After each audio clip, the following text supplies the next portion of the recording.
On a fait le choix d'avoir une gestion planifiée. Le gros changement, c'est la mise en place de la gestion déléguée. L'établissement public Thouars, aujourd'hui, c'est notre référent technique, scientifique. C'est décider des travaux qu'on va faire en priorité, avoir les remontées de terrain.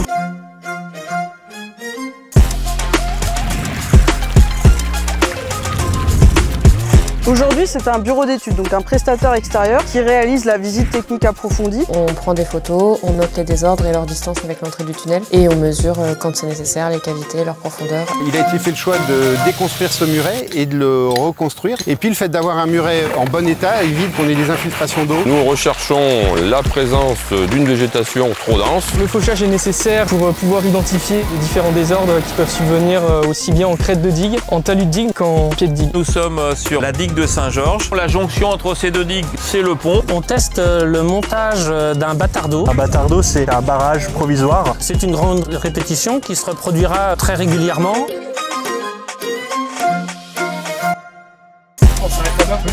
Là, tu vas encore en mettre une, voire deux peut-être. 7 cm au-dessus, ça suffit. On intervient aussi sur l'aspect formation pour les agents chargés de la surveillance des digues. Il y a tout un enjeu d'acquérir la technique, le savoir-faire.